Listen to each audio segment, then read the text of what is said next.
We are Tailgate Talk. Welcome into the show. I'm Matt Thomas. With me, as always, we've got Kyle Winnie, Trent. And that was Bryce, everybody. I had to tell him to settle down, Yeah. Kyle. With me, we've got Kyle Winnie, Trent Williams, apparently his brother Bryce Williams, and Kyle Schumann. So, coming to you with a little bit of an abridged episode this week. Got to do a recap of the 33-14 Penn State win over Central Michigan this past weekend, as well as a look ahead to the Week 5 matchup against Northwestern. So, guys, how we feeling? Looking, get ready to go into this bye. Hopefully, going to be 5-0. How we feeling? Hopefully we get the win here. The bye is typically James Franklin's toughest opponent on the schedule. I never feel good about the bye, but we'll see. 1 week at a time, get through Northwestern, and then we'll handle the bye. I mean, I'm sure we'll get into it a little bit, but I couldn't help but sit in that stadium on Saturday and feel like I couldn't wait for these big games in October to get here. So I think there might have been some other folks maybe on the field thinking the same way, judging by the way we looked at times, but it'll be here soon enough. And I think we'll get into this, but I think that was just the general vibe around college football this weekend is that all these top 25 teams were, feeling themselves a little bit. Everyone's sleepwalking these games, and, higher ranked teams that were favored by bigger point spreads just sleepwalking and so winning handily, but in the end, like survive in advance. So survive in advance. And Trent always says it's hard to win in college football. Yeah, I said it before, like it wasn't the prettiest this weekend, but we still got out of there with a 19-point victory. I mean, every week you just see some crazy stuff happens in college football, and I could just look at it this week and be like, glad it's not us. I'll take our 19-point win, even though it wasn't pretty. Did you guys feel at any point that we were going to lose that? I mean, I felt comfortable even when it was tied up that we were going to be fine. No. And I mean, it didn't, excuse me, it didn't feel great at times, but when you look back at it, it wasn't as bad as I think everyone feels like it is. Like the stats definitely tell a different story. So what I've been saying is we weren't sharp. Like we weren't terrible, but we just weren't sharp. And that's a game where you want us to come out looking sharp, and we just weren't. And I think after a big emotional win like that in Auburn, I think it's even a little bit expected. Like you're gonna have a little bit of a layoff. It's not preferred, but I thought that too, Kyle. But then we went up 14-0, and it's like, all right, that should go out the window. But then it was a little bit delayed, I guess. Well, in the end, it could be worse. It could be us. We could be Middle Tennessee in Miami, where Miami's favored by whatever it was, like 14 or whatever, and they ended up losing by 14. I will say too that Central Michigan actually battled us a little in the trenches, especially, I thought. But I mean, it wasn't Ohio that we played. I definitely think Central Michigan, like Trent had said in the prior episode, is going to give us more of a battle. They were a much better team than like in Ohio. Yeah, and we've been coming off, some very good vibes, and I think the spread reflected that. Ohio, I do think Central Michigan is a better team than Ohio, yet the spread for this game was larger than it was for that game. Yeah. So I think that was just partly the way we've been playing as of late, playing into that. Bottom line is we were tested. We responded with 19 unanswered points and won by 33-14. Only gave up 14 points against do you think it's maybe a good thing? I mean, our egos were pretty high coming off of Auburn with that dominant win. Do you think maybe it's a reality check to put perspective back in place? Like we got to prepare. Yeah. I think all these young guys maybe got I wouldn't say humbled a little bit, but there are some times when these young guys got beat deep or coverages got broken down a little bit on some of these plays. And I think our coaches are gonna rally the horse and be like, hey, we're good, but maybe like we're not as good as we think we are. Just come back, circle back up, and focus up for Northwestern. This is the perfect game as a coach where we won comfortably, but there's so much on tape to correct. Yep. Yeah, I think there are definitely some things that Central Michigan did that exposed weaknesses, and it's a lot better to have that at the end of September than at the end of October. So we can talk about those a little bit more, but should we get into good, bad, and ugly? Get this recap off in earnest? Yeah. All right, Coco, kick it off. Let's go. I'll take my good as go with Katron Allen here. 13 carries, 111 rushing yards, and a touchdown.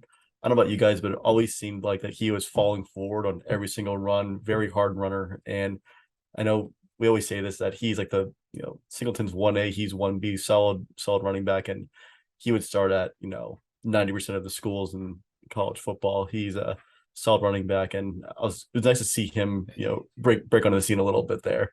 If he's 1B, then that B stands for bulldozer, because he is just always going through. I mean, always.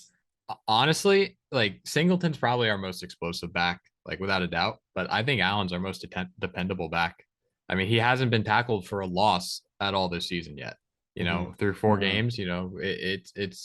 It's good to have that, especially when you have these young guys. You're not always going to be sharp every single week, but it's good to have someone else to fall back on, and someone that you can reliably know is going to get 4 or 5 yards on every play. He may not have that breakaway speed, but he at least can, he had that 30 some yard rushing yard. He's still fast. Like he's not just a 3-4 yard back. I mean, he still has that speed when he needs it. It may not be Nick Singleton's speed. It may not be Nick Singleton's speed. I think this week we've seen I think Nick Singleton's going to have some stuff to look at on tape this week. Katron, definitely the more patient back, and I think that's part of his success this week, where he does sit back and hit the hole. I thought this week Nick Singleton tried to bounce outside too much, and I think that resulted in some of his lack of production this week. But I think that's the type of stuff that coaches can easily point out to a young back and fix pretty easily moving forward. Yeah, and that's just a maturity thing as a runner. And we said that coming in, that with the system that Singleton came from as opposed to Allen, that might happen early on. And it was, we saw it. But, you still have a running back go over 100 yards. So we're feeling good about that one. And with that, though, I mean, I feel like the offensive line really didn't help too much either. I mean, I'm usually a big, fan of the O-line. I think that they get beat up a little too much by everybody, but I didn't think that they really came out and played the sharpest game. Let's save that for our bad and ugly, Winnie. I was gonna say, I'm pretty sure you're jumping to someone's bad.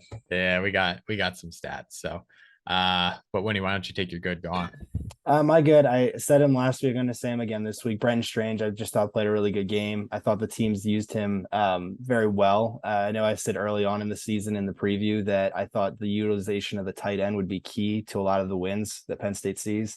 I know, again, Central Michigan, much better team than Ohio. I want to see what happens as we go down the line here for some of these bigger games, if they still utilize Strange the same way that we're seeing in these, I want to say, less competitive games. But I thought he, again, had a really just good showing. Got the 2 touchdowns. I think 5 receptions for 42 yards is what I thought I saw. But overall, just really good performance from him as well. Yeah, I think they have to keep using him. To this point, I think he's been the most reliable person on the offense from any position group. I feel like if we need a catch and I need someone to trust to not drop a big catch or get that big block when needed, he's the guy. That big play against Purdue. Is he our biggest red zone threat, you think, overall? I mean, I feel like he's a good matchup for, he'll be the guy that, blocking on the O-line a bit and then roll out for a he's so versatile. Like, you have to respect him blocking, or he'll shove Clifford 3 yards into the end zone on those QB sneaks that we all love. So I thought he's a good red zone, like our best red zone target in my opinion. Yeah, he's definitely. It's a great surprise from what we saw last year. I mean, he had some drops in some critical spots. I think it left a bad taste in everyone's mouth last year, but now, I mean, and you get to see his athleticism on display, like little Saquon leap that he tried to do. That, oh my gosh, that breakaway run that he had against Purdue. It's been good to watch. So that little leap scared the heck out of me. I don't know about anybody else. He was up there, and he's a big boy. He's a big man though. I know at the end of the game there, he walked up with like a little stinger or something towards the end of the game that I was worth keeping an eye on. I don't think it was anything major, but it looked towards the end of the game, just a little banged up there. It looked like. Just a quick note, maybe not on this quite the same level as Strange has been, but I think the tight end group as a whole, I mean, Tyler Warren has been good. They had those big drops early on, but I do think as of late, tight ends have been great as a whole. We haven't said Theo Johnson's name much though.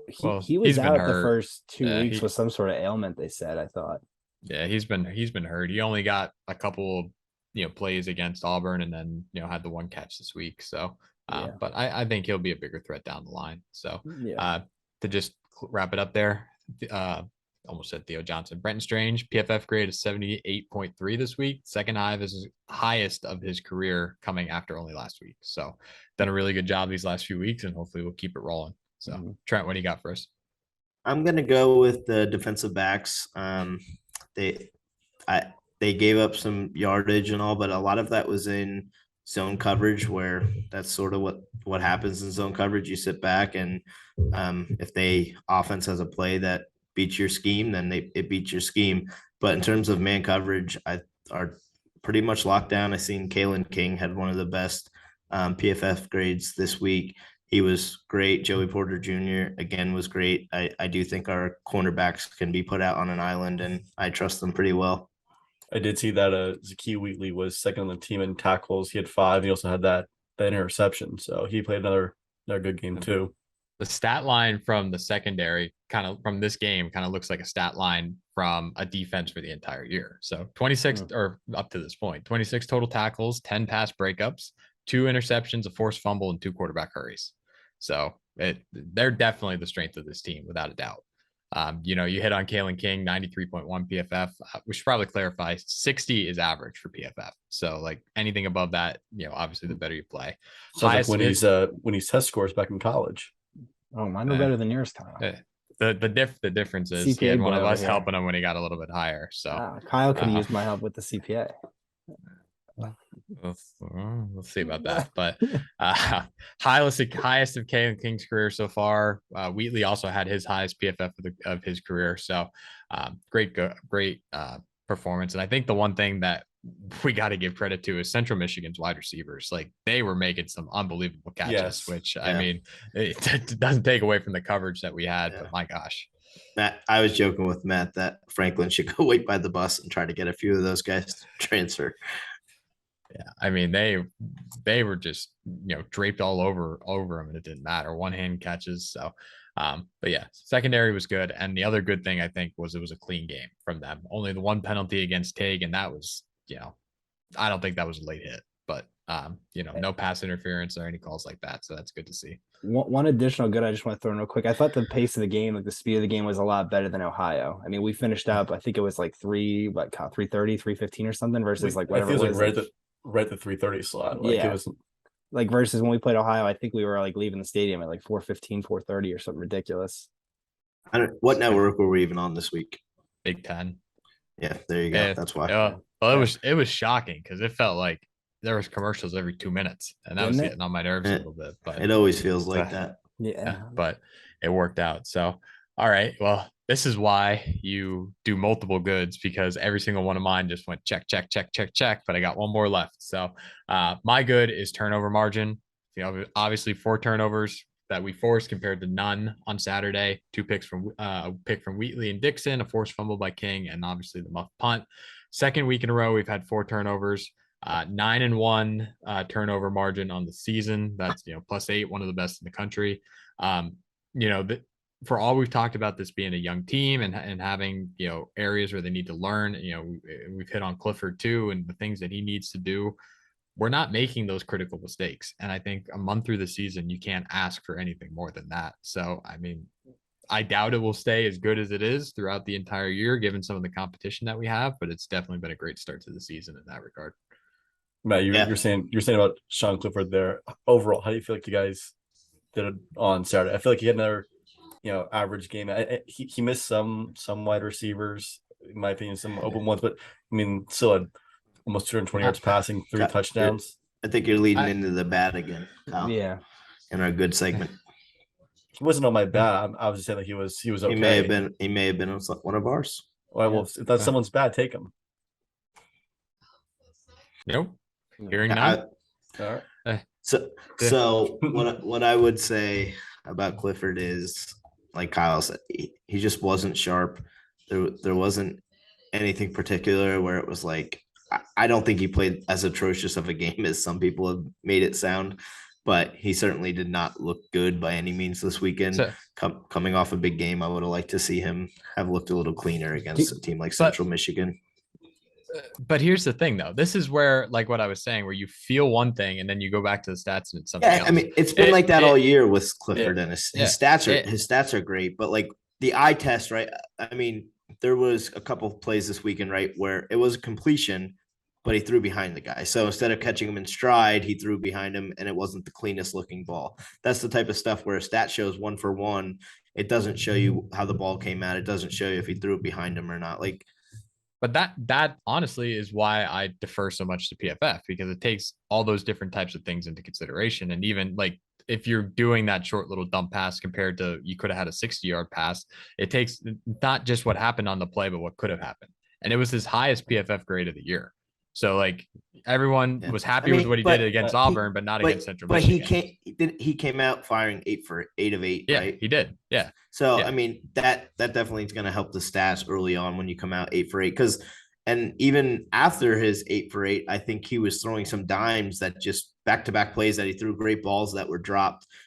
So that doesn't help matters. But it just seemed towards like that middle part of the game, he just got. I mean, in the end, it probably averaged out, but did you guys feel like the play calling was a little, lackluster, vanilla? I mean, coming off of the Auburn game. So I would expect it to be. Yeah, I know. I don't disagree, but I almost feel like that kind of goes into the whole Clifford's performance and even the offense as a whole. So I imagine we're going to get into this too, but what my understanding of what happened is Central Michigan came out and was running more cover 0 than was anticipated. Yeah. But this irritates me a little bit. Franklin said that at halftime, said it again at the end of the game. It's like, so if you know that, why not just adapt? Well, I later on they do. I think,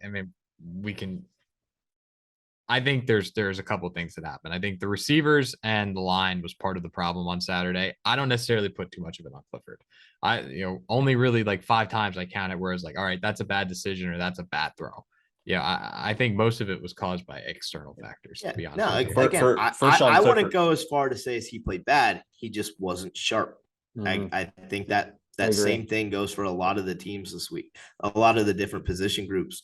It's not that they were bad. They just weren't as clean as I would like to see them against a team. Like where Ohio, they were sharp. It's, they look good against a team like Ohio, which is what we wanted to see.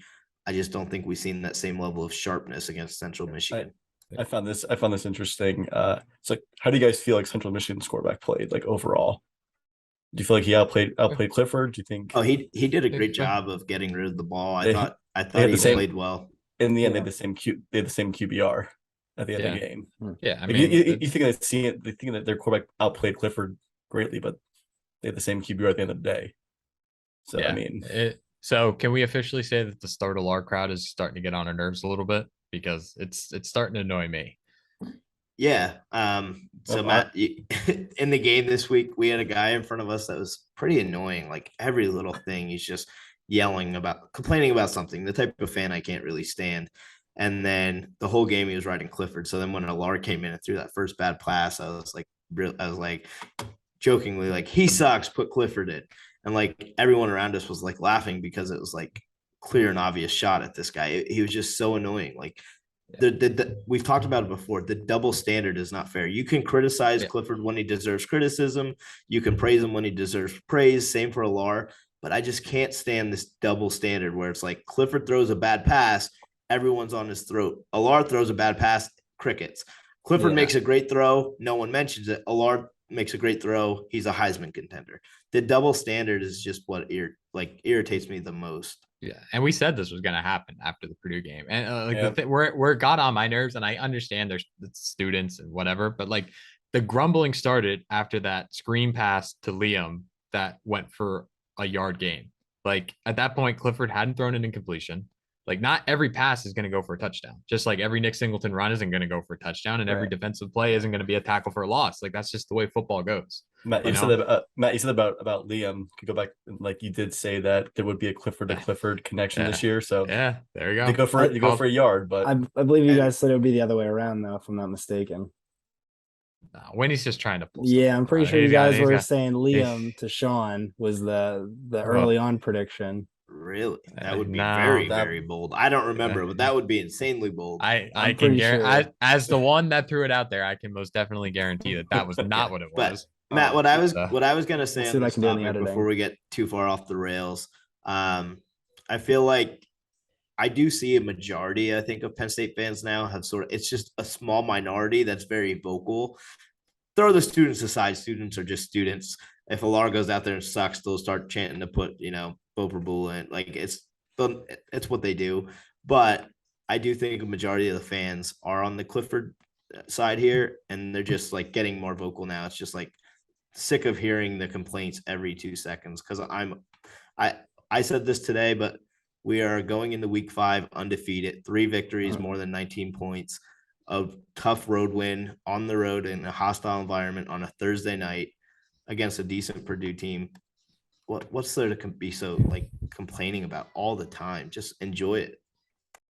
Yep. I mean, we said it earlier in a couple past episodes. I can't remember which one it was. Like the one thing I hope for Clifford is that he continues to avoid that critical mistake, because if he does, it's just going to get unbearable. And with the matchups we have coming, it's not gonna it's gonna be unavoidable that mistake's gonna happen. It's just when it does, and how bad is it? But all right, let's for him, he had that huge mistake. He just was able to recover. I mean, the pick 6 that was the mistake. He just was able to recover it. Yeah, as Matt, as you said earlier, that's their only turnover of the entire season so far. So yeah, and basically it got nullified. So yes, and back to that point real quick, with how many freshmen we've been playing, to me that's phenomenal. Especially with young running backs. I think by this point I'd expect the ball to be on the ground. It hasn't been, or not even with young running backs, but just like when our young quarterbacks are getting a lot of playing time, them trying to force something that's not there, or a young receiver catching the ball and fumbling it, yards after the catch. It's been very clean, which is great to see with young guys. Yeah. All right. I am officially getting this thing back on the rails. Let's go on to bad. Coco, let's kick us off. Yeah, I was going to say, let's just forget the segment. I'm pretty sure we covered a little bit of everything on that. I was just going to say, bad real quick would be our kicking game was not the best. They were missing 2 field goals. Yeah, we went through with extra points, but the 2 field goals weren't even that long either. So I felt like, going forward, I feel like our game hasn't been fantastic. One field goal was 50 plus for sure. 50, one field goal was 50 yards. I thought that was like 45. The one that not Pinniger, but the other guy, Sahedek. Yeah. Yes, and that was his first kick. Neither one was really close though. Well, yeah, Pinniger's is a little bit more concerning. Yeah, Sahedek's I just kind of write off because it was his first collegiate kick, whatever. But pretty long shot.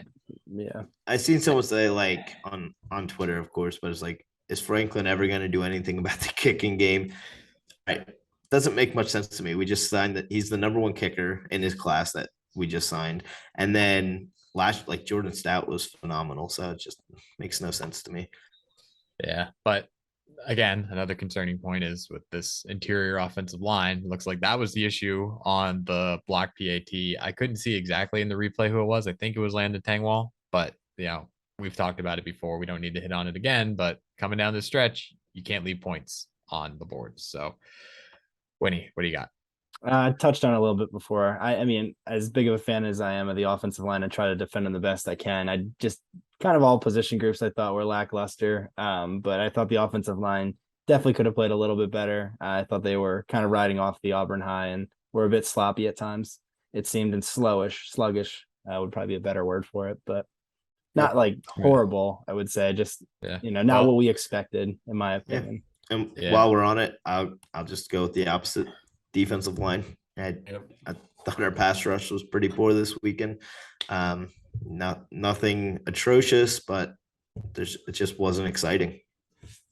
Yeah, well, I mean, on your point, Trent, Richardson was getting the ball out fast. Like he was just catching it and just lobbing it up. So like that, it is what it is. But yeah, the offensive line I think was a concern this week, given what they did against Auburn.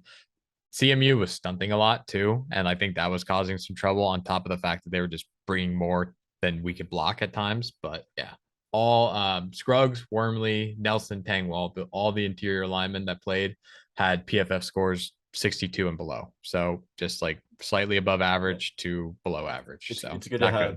It's good to have this game against Central Michigan, then against Maryland, Ohio State, whoever. But we're saying about the D line, I guess the only little bright spot was towards the end of the game, seeing Sutton in there he was in there for a few plays and had 2 sacks, which was And the 2 sacks he had, he was in there like less than like 2 seconds to see him. Like he was like a freak off the edge there. So 3 sacks in the last 2 games. Seeing him getting more play time is pretty nice. So yeah, it's good because he still hasn't been talked about as much as the other 5 stars. So it's good to see him pick it up.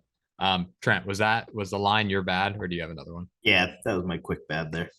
All right, so I'll just run through mine quickly. Mine was the linebackers in coverage. I counted probably about like 6 times where they got beat on these crossing routes across the middle and were just slow to catch up. I mean, actually it was 7. The 1 touchdown got called back, but wasn't necessarily the will spot. Jacobs and Carter, I think, both played pretty well, but Eldson and King both had pretty poor games. Their PFF scores 58, 62. Sutherland and DeLuca at the Sam, again, both had PFF scores in the 90s. So if the secondary is the strength of our defense, I think the linebackers and coverage is our weakness. Like, they're good stopping the run, and they've been really strong in that area, but that's something that I'm concerned about going forward. So yeah, no, that was definitely on my list of things if mine was taken.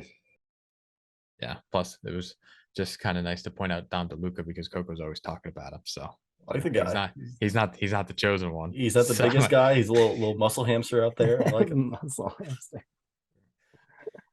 All right, Coco, what's your bad or your ugly? So kind of toward the beginning of the show, but it was not necessarily anything with this game. It's more the weekend of college football with higher ranked teams just being sluggish against lower ranked teams. We talk about Georgia, Kent State, Miami, Middle Tennessee. So again, college football's hard, survive in advance. So it makes me feel a little bit better that it wasn't just us that was on the circle bus for a bit this week. So yeah, I think Georgia was the most made me feel the best. It's like they struggled with a really bad team this weekend as well. Yeah, I think our spread for the game was like 27 or whatever it was, but Georgia was fair by 45 against Kent State, and they only won by 17. So again, every given Saturday, Josh Pate, any Saturday there. So that was my ugly, I'd say. Yep, OU losing to K-State too. So that was nice to come home to and watch. This stupid desk light at my hotel keeps going out on me. I saw that. Driving me nuts. Good. Hide your face a little bit. Yeah. Okay. Don't talk about your roommate that way. That's not nice. Oh, Bud's here. No. Winnie, what do you got? Kyle kind of touched on it, and I even hinted on it. It was part of my bad almost as well. Just the sluggishness. I think Franklin could have done a better job of getting these guys a little bit more focused, but it kind of is what it is. I think to a degree too. You're playing a lesser opponent after running off Auburn High, getting that win there, and then you got a noon start game. So I think it was almost like a recipe for that, but I'd like to see Franklin kind of get these guys motivated to come out against Northwestern and really perform like we saw against Ohio. It turns into a concern if we see it again this week. Yeah. So because then we roll into this bye week. So for biggest struggle. So yeah. Trent. So I'm going to go for my ugly this week. I'm not going Penn State. I just you don't have to preface it like that anymore because you never go with Penn State. So it's like to me, ugly got to be ugly, and there was a lot of things that weren't up to par this week. I wouldn't go. If anything, honestly, I was probably going to go field goals, but like special teams as a whole. Barney Moore, quick shout out to him. Unreal. That dude is just unreal. We can't go this whole podcast without mentioning him. So the rest of our special teams sort of make up for some of the blunders we've had because I think the rest of our special teams were pretty good. But my ugly has to be Miami. I mean, my God, they just got roasted by Middle. It wasn't even like Miami went out there; they just got beat all over the place. Great to see. I saw a stat that Middle Tennessee had three passes of above like 65 yards or something like that. Yeah, they threw a 90-yard touchdown pass, right? Like not 98-yard touchdown pass. It was just, and like the guy was beat by like 15 yards. Clifford could do that in one game, and they'd still be chanting to put a Laura in there. So, but I'm glad we got to mine without anybody taking it. After the Ohio game, we talked about these gimmicks during these timeouts and how stupid they are. This ball race that they did on Saturday was unreal. We talked about how they always juice the clock. This poor guy, and I can talk about him because I was a former fat boy myself. He was at the freaking 5 and the clock went out, and they're still giving it to him. So, oh, he made it. Like, come on, Penn State. You're just embarrassing yourself at this point. Like, he was not even close. And you think this is going to get better when they start serving alcohol? Like, you're going to throw a drunk guy out there and think that he's going to do it? Like, this is like in addition to that, I volunteer as tribute. In addition to that, I didn't really care for the Pitbull take that did either. It didn't really seem like it went that well. This year's line didn't seem like they were. Well, it's not as engaging. It's I don't want to say anything bad about the Lion, but this year's Lion is the same as last year's Lion, and the Lion does not know how to dance, and that's the problem. Like during those things, the Lion's always doing something. This guy got no rhythm. Like Coco at my wedding, just no rhythm. Coco had a few drinks and was fun of the show at the after party there. But I look at how this podcast would be first to critique the Lion versus Sean Clifford. Which I'm a pro Sean Clifford guy. But... Maybe the Lion is Sean Clifford. Maybe that's the problem. Yeah. Jeez. So okay. I've critiqued Sean Clifford. I'm not like defending him to death. No, I've been a pro Sean Clifford since the preseason. Yeah. I think we've said when he's done bad. This week I was probably lower on Sean Clifford than a guy like Matt was. I pointed, but it's just to me, it's okay to critique him. It's the double standard that drives me nuts. Matt, what do you think about Northwestern? All right, thank you, Wayne. Good transition. So Northwestern, they were 3-9 last year, 1-8 in the Big Ten. We talked about them in one of our preview shows about how they, have this up and down kind of cycle that they're in. This would be a year where they were up. They went and played Nebraska in week 0, and it looked like they were going to be up. And then apparently they had too much fun in Dublin, and that team stayed behind because since they came back, it has been not the best. So I will preface this by saying, remember after that game, Kyle talked about Northwestern looking pretty good. And Matt, you and I both jumped on it right away. And I said, I think we're just watching two very bad football teams. That could not have been any more true. Yeah. They were two very bad football teams. 3 straight losses to Duke. I didn't think that they would lose to. I'm not gonna say they lost to what Southern Illinois, who's a Missouri Valley Conference FCS school. The fighting Salukis. I think that's how you say it. What the hell's a Saluki? I got no idea, but they lost to them. And then it's a dog. It's a dog. It's a dog. It sounds like Halishki. And then a loss last week to Miami of Ohio. So 1-3, 103rd in the FPI. Let's just get into this because honestly, as I was looking at them today and digging into their stats a little bit more, I think they're interesting. They're very interesting. I don't think you can necessarily look at what they've done on the field and take it at face value. So for example, I'll just start with the first thing that I want to look at. If you look at their offensive stats, they are 20th in passing in the country, 87th in rushing. So you would assume that, all right, they're a passing team. They have about, 1,500 1,200 passing yards, 500 rushing yards. Pans out. But on second look, they're 100th in passing efficiency. And they spread the ball around well, but their leading receiver is their running back. And it's not just like a fluky thing. Like it's been all year long. So like, I don't necessarily know what to make of that. They only have one receiver that has multiple touchdowns, and that's 2. So, if I'm Manny Diaz, I'm focusing on stopping Evan Hall, their starting running back, and Cam Porter, their backup running back, who has 2 touchdowns this year already. You're talking about cutting off, roughly 50% of their offense from yards to touchdown perspective right there with that alone.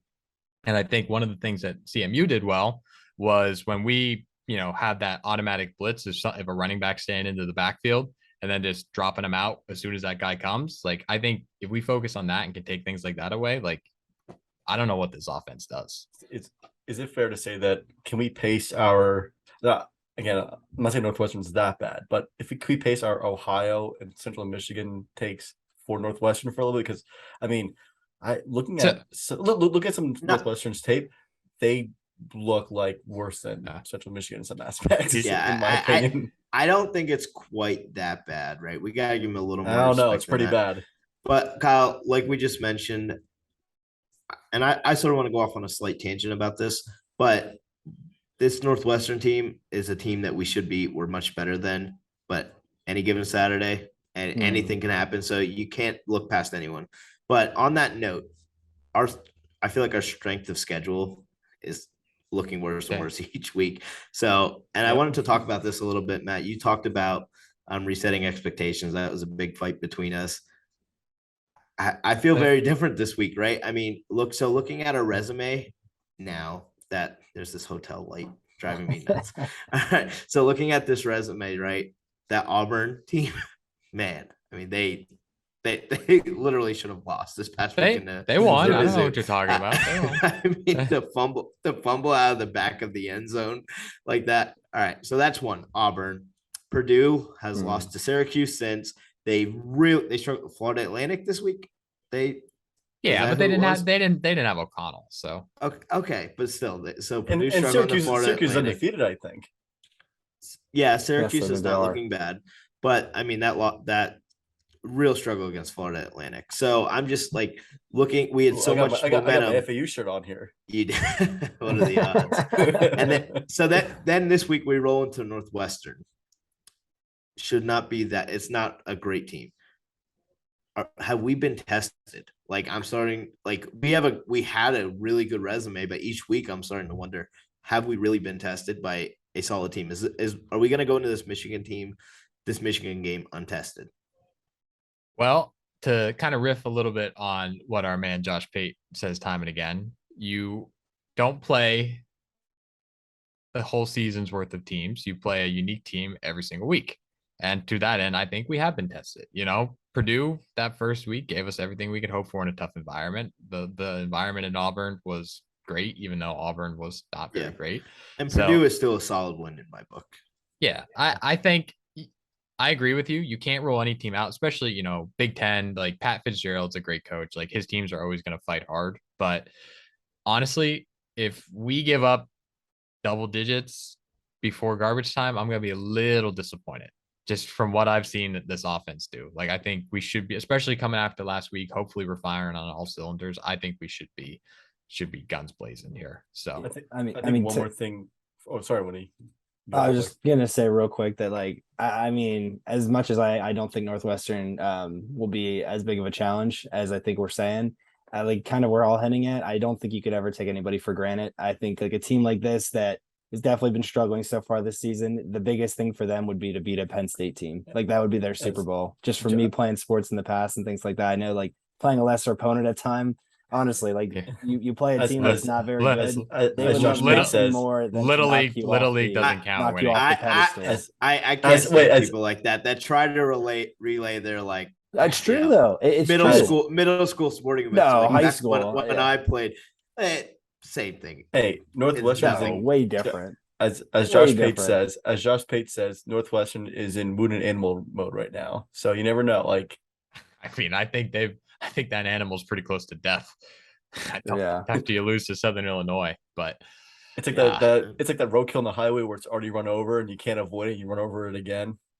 It's just try to swerve out of the way. One thing I'll say about this is I do think our depth though is a like really good strength to combat this. So instead of being complacent, where if you have a guy that's in there maybe didn't get themselves up for this game, there's someone behind them that's eager to get on that field and prove their worth. So I think a game like this is where depth comes out really strong, where even if a player maybe didn't get themselves up for their game and is just complacent out there, you can have someone else come in and hopefully take off running. Mm-hmm. Yeah, but to the flip of that, I think part of the problem this last week was because you had some younger guys in there where that sort of happened. You tried to cycle some guys in early, so hopefully you'll see them rebound and not have that happen this week.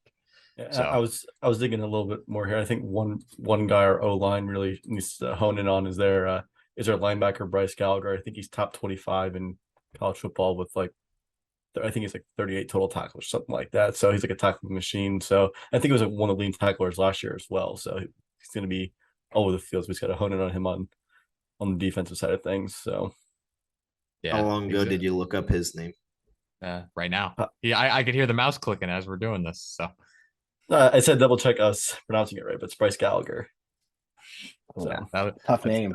Yeah, he had it phonetically spelled out there. B-Ice Gallagher.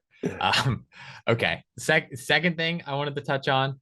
You have more things. Yeah, dude, I told you I got some good stats to hit on here. So we're bringing it this week. Let's keep them there. Coco, listen, you only wish you could find the insights the way I found insights this week. So in your dreams, you just threw out a linebacker from Northwestern. Yeah, I did my research. Yeah.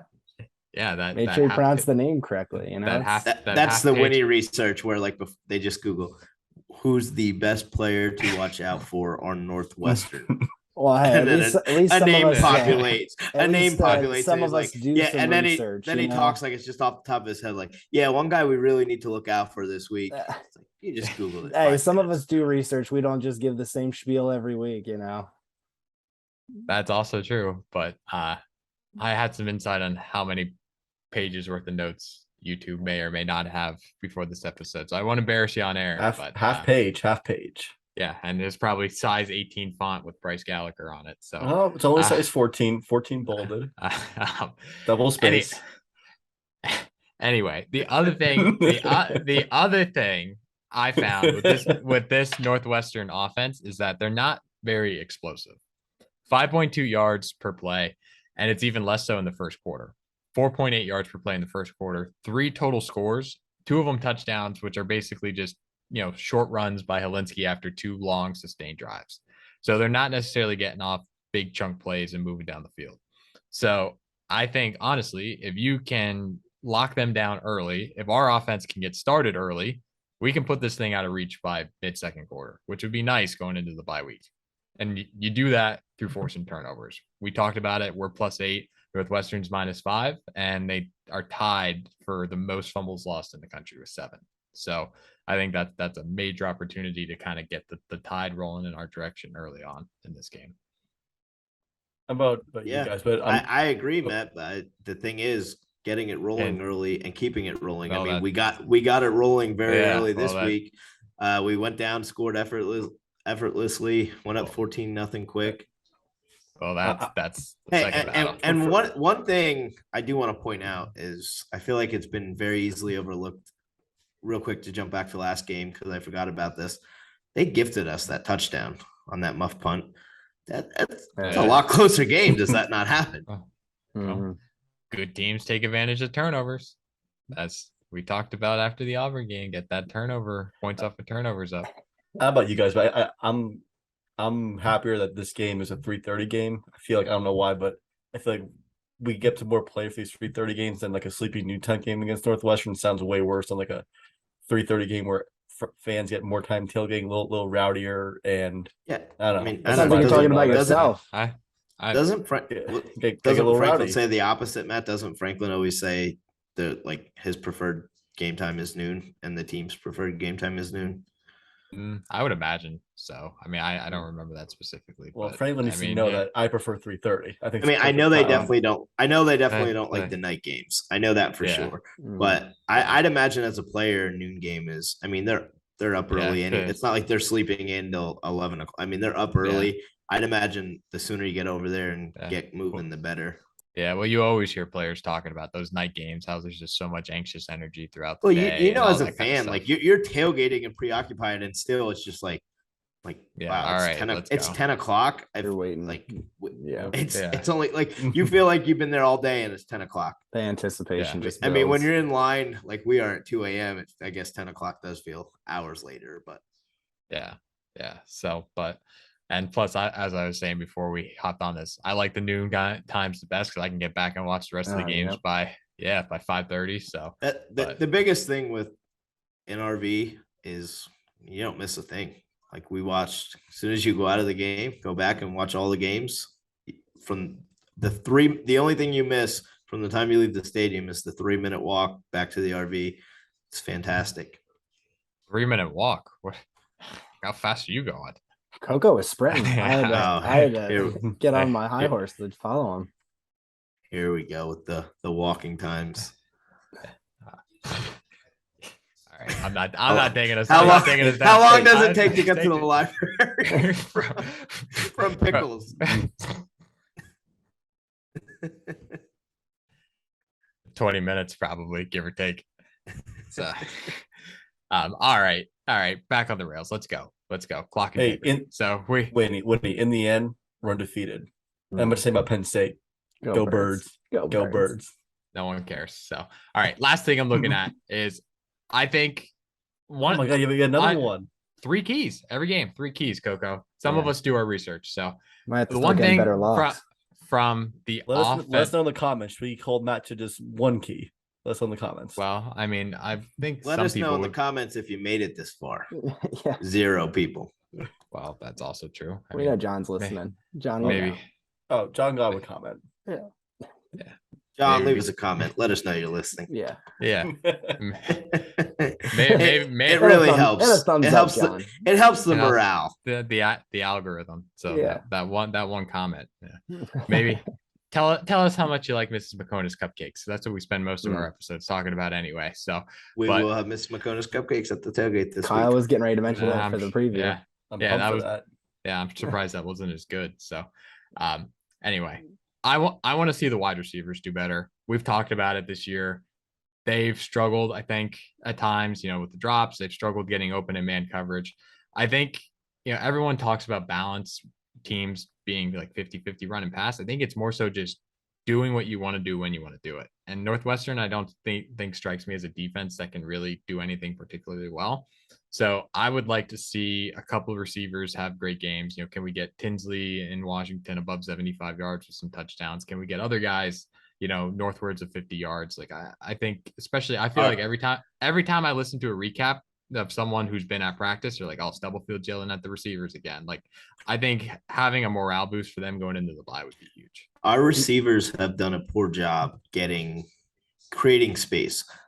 And I think we talked about Clifford a lot of times sitting back there and having to get rid of it. But if no one's open, no one's open. And Franklin's even pointed to that this week, especially when Matt was talking about how they were sending the house. That's when you need explosive plays, right? Because as soon as that ball gets past the line of scrimmage, it's gone.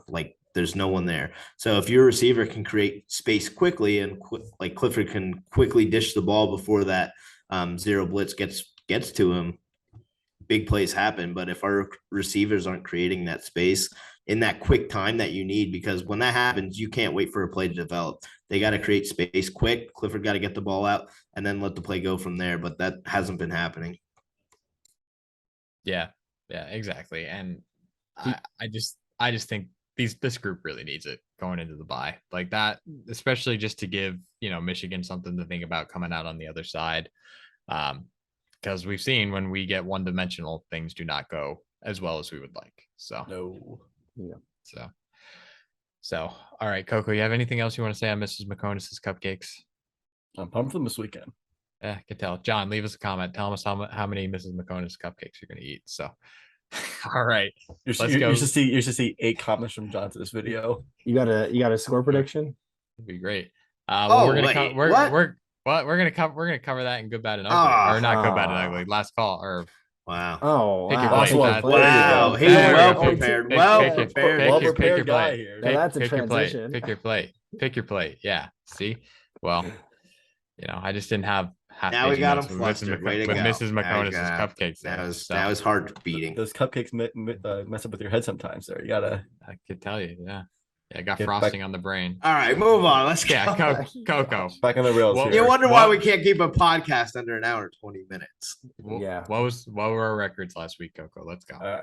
Last week I went we'll throw the graphic up here, but I went 2-3-0, so I'm now 10-12-1 overall. Trent also went 2-3-0, which brings him to 11-11-1 in the season. Winnie and Matt both 4-1 on the week. Matt is now 14-8-1, and Winnie's over 500 at 12-10-1, which brings our podcast to 47-41-4. So over 500, but I can no longer fade Winnie now because I thought I did a lot worse than that. So I'm not going to challenge you on it, but I'll just take it. All right, let's go. So first one, Coco, what you got? We got Northwestern, Penn State this weekend. We're favored by 25.5. I guess Matt will want us to throw our score predictions in here, I'm assuming. So I'm going to say Northwestern does cover the 25.5, but still going to be quite a bit of a blowout. I think more of a 31-10 type deal where we win comfortably, but don't necessarily cover the spread. So yeah, I think we cover. I got 42-10.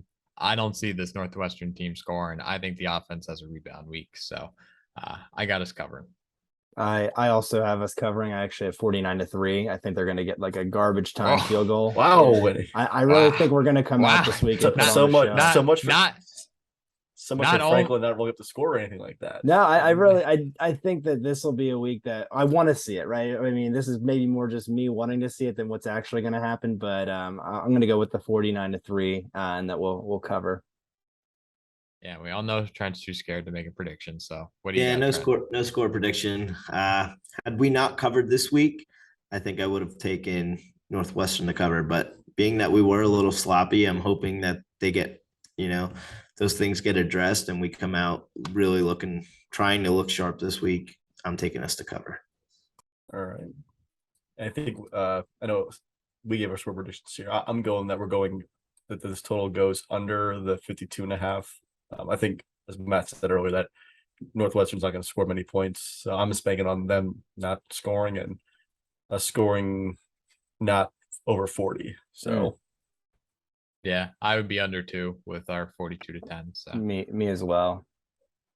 No, when I think you'd be over. No, I'm under. It's 52 on the dime. You have 52 and a half. I thought you said 50. My bad. Yeah, with that garbage time field goal. Yeah.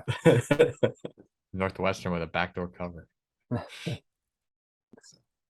Trent frozen. Thank God. No.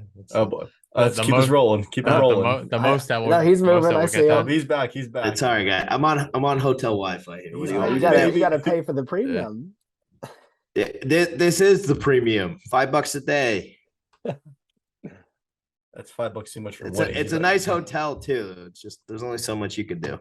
Trent, you got Penn State over or Penn State in I don't know. Right?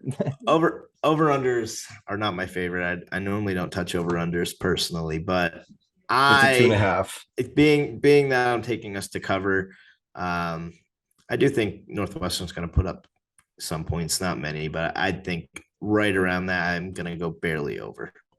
All right. Move on here quickly to 1 opponent we played already. 1 opponent we're going to play in a little bit here for the wild game. We got Purdue at Minnesota. Minnesota's at home is 12.5-point favorites. Matt, you want to lead us off? Yeah. So I think there's still a question as whether or not O'Connell is going to play this week for Purdue. So even if he doesn't, he's coming back from injury. So that's a concern. Looked it up. Purdue is 3-10 against Minnesota over the last 14 years. That's 0-6 at Minnesota Stadium, Huntington Bank Stadium. Jeff Brom is 1-4 against PJ Fleck all time, including losing the last 4. And Minnesota has covered in the last 5 games against spread against FBS opponents. So all that to say, Minnesota covering. I actually have Minnesota as well. I think that Trent kind of hit it on it before. I concur. No, I think Trent hit it on it before though. Like Purdue definitely I thought was going to be a lot stronger of an opponent when we played in week 1, but they've shown a lot of volatility. And I know the injury aside, I think that Minnesota is actually firing on all cylinders. So I have Minnesota to cover that. I was Purdue going into this, but Matt actually convinced me a little bit there, so I'll ride with Matt on this one. Go Minnesota. Yeah. See what stats do. See what you do when you actually do something. So I'm gonna go with Purdue this week to cover, just because I feel like it's happened to us a little bit where the national attention on us after just destroying Auburn maybe inflated the line a little bit. And I think we've seen that in this game against Central Michigan. And I think the same thing's happening here against Minnesota. I think that line's a little inflated with their performance this past weekend. So I'm going with Purdue cover. That's fair. Okay, let's go rapid fire here so we don't go hour and a half podcast here. Whatever. NC State at Clemson. Clemson's coming off that overtime win against Wake Forest. They're favored 6.5 at home against NC State. So what do you think? NC State. I think Clemson just looks a little sus, and I don't know. We'll take a shot on NC State to take them. I think Clemson's being a little unfair. I think people are still thinking of Clemson as like a top 2 team in the nation where they should just dominate every week. That win over Wake Forest, in my opinion, is a really good, solid, quality win. So I do think Clemson's still a very good football team. I think Clemson covers. Yeah, I'm right with you there. I think last week was a good test for Clemson. I don't see their defense giving up that many points again, especially at home. So I think Clemson covers. I'm going NC State here. I think NC State is what we are to Ohio State. Like they always battle Clemson very tough. Like I think the past 3 years, like the spread's been like less than 10 points each game. So I know NC State beat them last year, so I'm gonna go NC State in a tight one. But I think Clemson does get the victory. I'll take NC State to cover there. Got two more here. Kentucky, Ole Miss. The over is 54.5. And before Trent even asked, we got Ole Miss by 6.5. So see, that's a prayer for a podcast, guys. Ask him another question. Ask him another question. Learn from your mistakes. 54.5. Kyle, what's the over under rushing yards for that game? Oh, you were prepared, Kyle. I'm just messing. Try and get better Wi-Fi, please. Done very staticky. I'm trying. I'm on their corporate Wi-Fi here. He's on the road. You gotta give him kind of some slack. You need one of those little Wi-Fi things. I'm a working man. Get you a Wi-Fi. All right, Trent, 54.5. What do you got? Over. And he froze again. Good. Winnie. For the Kentucky, I'm taking Kentucky. That's not the bet. That's not the bet. Oh, okay. Did I read that wrong? I'm so sorry. Oh god, now I got to pull it. What was it again? 54.5. Ole Miss, Kentucky. Oh snap! I read that wrong. How do you read that differently? I well usually do three games. I thought. How do you read that differently? I'll take the Winnie's. I'll take the over. All right. Winnie's preparation is sus, as he would say. Well, my notes. I actually have notes down too, Thomas. I'm taking some out of your book. Well, all right. I'm ready to drop some more knowledge on you. So here we go. Both of these teams, 1-3 against the over/under this season. In the last 10 games against the FBS, Ole Miss has gone under every single time. Not what I expected, because I remember seeing some crazy scoring Ole Miss games. So I am going with the under. I'm also going under. I do not trust Kentucky's offense. They have a good defense, but that offense is not clicking. So I'll go under on that. Are we all rolling for that one? Yep. All right. Last one, we'll do a little Penn State prop bet that I got. Northwestern, as we said, it doesn't have the greatest of offenses. So do we hold Northwestern to over or under 120.5 rushing yards? Under. I think you're talking 20 off their average. I think we can do that. So especially since I think that's the strength of their team, in my opinion. So yeah, under. I'm also going under. Like Matt hinted on earlier in the show, I think the approach from Manny Diaz will be to take away the run game and just Evan Hall altogether, eliminate him from the passing game and the run game. So without him, I don't think they'll get that 120.5 or whatever you have. So I'll take the under. The show of optimistic Penn State fans here. I'm also going under. Good man. Harvey wants to go over just to try and get a game back, but you're also an optimistic Penn State fan. So I'm also an optimistic Penn State fan, so I will also be going under here. I thought maybe having it 20 again. Matt said 20 yards below their season average. I thought maybe I could get you guys someone to go over, but maybe our front seven is just that good, or Northwestern just sucks. We'll find out on Saturday. Or you just pick a better bet that we can actually have some conversation about. Yeah, the Coco Sportsbook strikes again. Yeah. All right, last call. Let's hit it. Trent, before your Wi-Fi cuts out, go. it might. All right, so first there was the light. A huge, that's still an issue. I'll turn it back on for this segment. Get the light back on. Thank you. All right, let's see if it lasts. All right, so there was a huge debate sort of leading up to the season about the whiteout game this year and it not being Ohio State, and people were complaining about it being Minnesota. I don't remember where you all fell on that. I actually liked it being Minnesota, but looking now, it's looking like a great call to make Minnesota this whiteout game. Minnesota is looking legit. I've seen a lot of people on Twitter saying I was wrong. I thought it was terrible to make Minnesota the whiteout game. Now I'm happy it is. How do you guys feel now? If you were against Minnesota being the whiteout game, are you now in favor of it? And then 2, moving forward, if Ohio State is going to be a noon kickoff or Michigan is going to be a noon kickoff, would you like to see the whiteout a different game like it is this year? I actually had this exact talk with my dad, no joke, 2 hours ago. Going into the season, I was bummed out that it wasn't Ohio State going to be the whiteout game, but I'm happy it's Minnesota because if this was a noontime game, Like, I feel like the fans wouldn't be as amped up for it, even if it was a top 25 matchup. Like, you wouldn't be as amped up for it, especially the students. Students would be like, wouldn't fill up to like maybe midway through the fourth to the first quarter. I mean, but that's why for having the whiteout game, it'll be hopefully a top 15 matchup. Everyone's going to be pumped up for it. We're not going to be overlooking this team like we would if it was maybe if they had one loss or a noontime game. So that's my opinion on that. There's a chance they come in undefeated and that's what I'm saying. Yeah. Yeah. There's a chance they come in with the better record. I think it'll definitely be a top 25 matchup for sure. It's probably going to be, it could be top 10, like, honestly. Yeah, I mean, if they win what's on their schedule, yeah. We were just Governor's victory bell. Yeah, we were just saying before Trent even hopped on this, like, honestly, that stretch might be the craziest 2-week stretch that we've had at, Penn State in a long time. 2 back-to-back top 10, like, it's gonna be crazy. So like and in addition to the whiteout, it's also homecoming. Yeah, they threw that in there as well. Yeah, I was fine with the whiteout being Minnesota because, like, equally as important as the game itself is the recruiting advantage. So, like, the whiteout is that spectacle for that reason. So I'm fine with it then, great with it now, and hopefully it'll be a great atmosphere. So.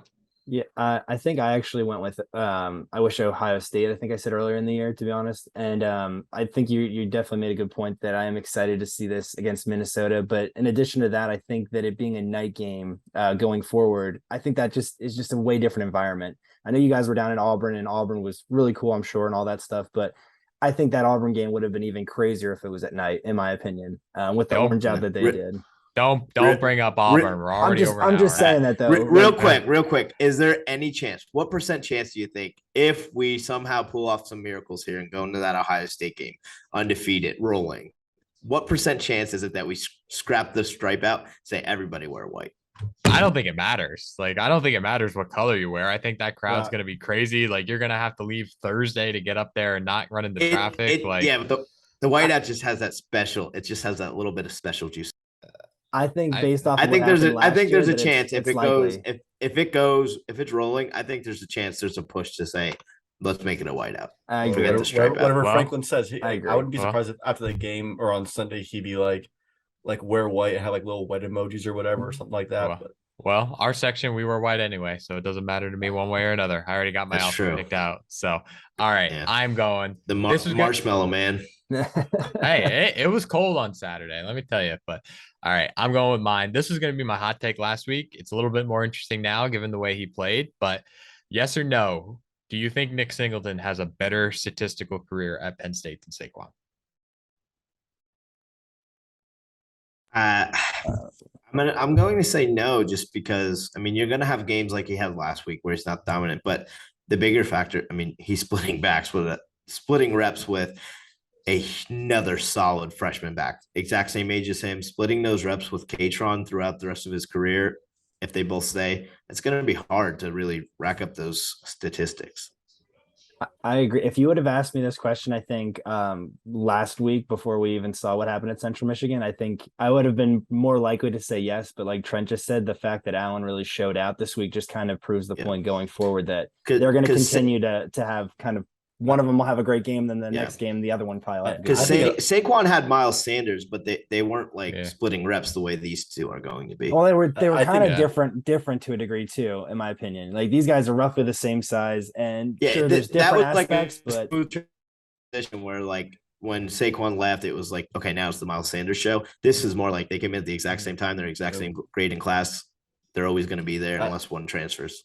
I think it all depends on after next year, if one of them transfers out for splitting reps and something like that. So if it'll come down to reps, who's going to take that lead? Obviously, Nick has the lead right now, but and as of right now, we're doing this rotation. They're both happy, right? I mean, they've both been Big Ten freshmen of the week. Both are getting their fair share. I don't see it. He's lagging. Yeah, I'm getting slurred speech. I think the one thing Singleton might have for him, from all the drinks I've had at dinner. Look at that frozen picture right there. You're sounding like Coco. You're sounding like Coco was sounding on Saturday. So all right, I'll just wrap this up quickly. I agree. I don't think with splitting that it's possible. So I'll go no too. So Winnie, go. Mine. So I was actually having this discussion. Winnie has one this week. I actually have one. So just so all the fans don't have to wait 5 minutes for me to come up with one. I was talking to a coworker today, my buddy Greg, and we were actually talking about Sean Clifford. Greg, leave a comment. Tell Greg, Winnie actually. Let's see if Greg is the real. boys. Leave a comment, Greg. But yeah, we were talking about Sean Clifford, and I thought this would be an interesting discussion to have with you guys. But I know his stats haven't been out of this world, but if Penn State continues to win, kind of going off what Trent was saying, is Sean Clifford in the Heisman discussion? You don't think? I mean, again, I'll tell you why. It's a popularity contest, and it doesn't matter what his stats are. He has a reputation already that he's not a good quarterback. This season doesn't matter what he does. I think a better question what if he has a great performances against Michigan, Ohio State, and Minnesota? He would have to be off the charts unreal to even be. Yeah, off the charts unreal. It's a popularity contest. I'm going to say if Penn State continues to win, I think he's in the discussion. I don't know if I'm not saying he'll win it, but I think his name will be thrown around a little bit. I think a better question is, will Sean Clifford get drafted? I could see Sean Clifford getting drafted. I can see him being a solid backup in the NFL. First round, but even later rounds, they might take him. I mean, even if he keeps playing how he is, I could see him getting drafted later on. Even he'd have to have a major turnaround. I think. Yeah. I still think. I said it this week. He just wasn't crisp. Yeah, and there's still mechanically some issues, but just want to point out Drew Allar has better Heisman odds than Sean Clifford right now. So, say it. I'm not saying. I'm just saying.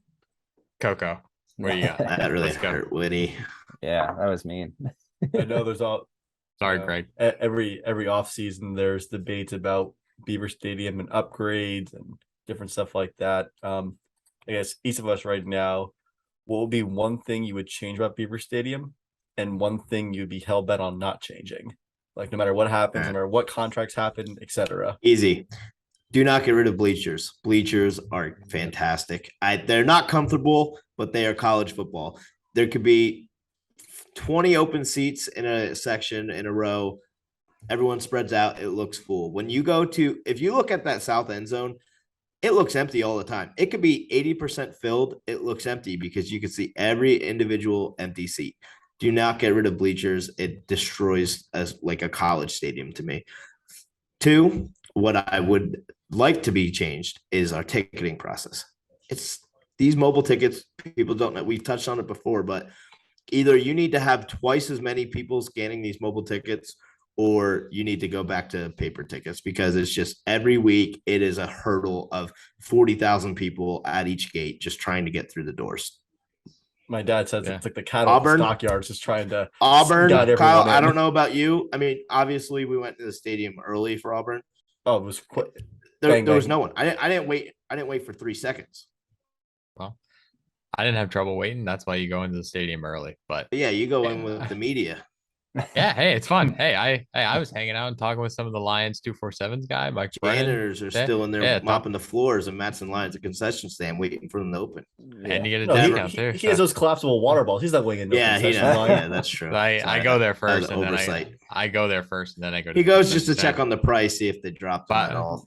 By the way, souvenir mugs now $10. Yeah, talk about inflation. But I would say the same thing with the bleachers. Like, it's a pride thing too. Like, I didn't like it when they reduced it the last time and it went from 107 down to 106. Like, just keep that up. But get me some hot water in those bathrooms, because those November games when you go in there, you would complain about. Coco doesn't even wash his hands. Coco doesn't even go to the bathroom. He just stands there and just lets nature take its course. Oh no, he's got some class in this. You would complain about hot water in the bathroom. Can't tell what he's saying.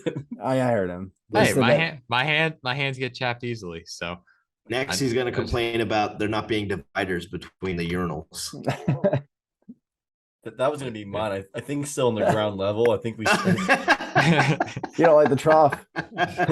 Ground level, we still have troughs in Beaver Stadium. I think we're time to transition to strictly urinals, and I think the bathrooms could use a little facelift a little bit. Oh my! But I agree with you guys. Who cares? I just say just update it. That's you want a couch in there too, and you could just sit in there and relax. I mean, it's a bathroom. Yeah. I'm saying just update it. That's all I'm gonna say. It's just, it works. It's not a corporate office. It's a football stadium. Well, Trent, you're in a nice hotel room and can't even have good Wi-Fi. All I want is a half decent bathroom. That's all I want. So can't help it. So Kyle actually hit it hot water. I don't hot water. I just want not peeing in a trough at times. I don't mind it. Just I prefer urinal. I'm pretty sure you just had this conversation with Ron where you like the trough.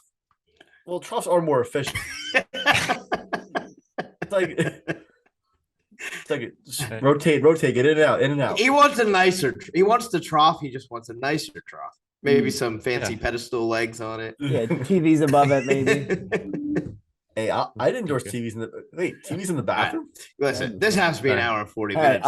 Real quick, then. I'll hold on. I got two. One, Kyle just said the Wi-Fi. Even though Kyle says AT&T has a benefit, I was still struggling to get any kind of service in the stadium during the game. Okay, your slight benefit's better than my zero Verizon. Hey, please let me finish. I didn't interrupt you. Yes, you did. The second one would be I always think that with some of these NFL stadiums and even some of the schools down the SEC, the video scoreboard, I always feel like that could be improved. I don't know, something about it. I just think we could do way better.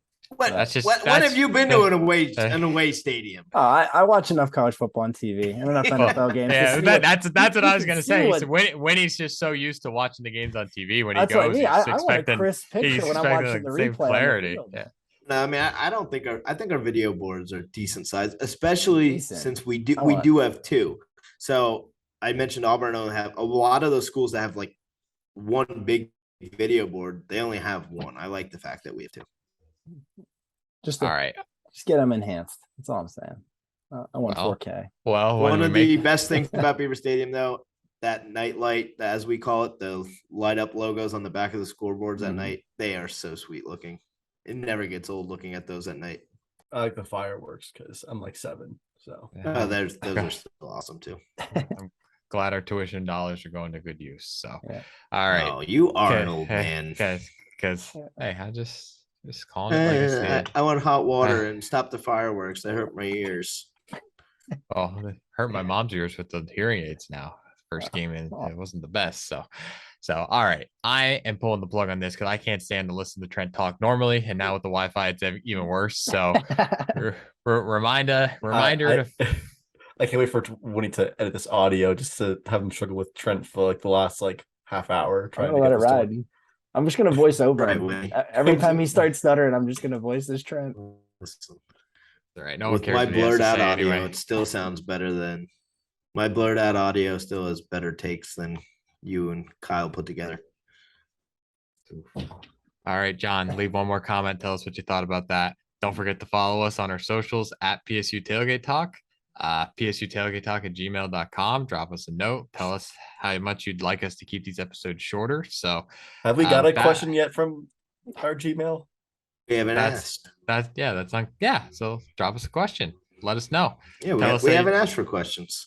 Yeah. Well, we'll open it up to questions now. Yep. So because we don't have enough to talk about. Our episodes are running a little short. So we're trying to use some filler time. Yeah, we're trying to fill a little bit. So tell us what kind of cupcakes you like Mrs. Baconis to make, and we'll pass it along. My favorite cupcakes are Northwestern, Ohio, Central Michigan. All right. Wow. On that note, I am pulling the plug. We are Tailgate Talk. We'll see you next week.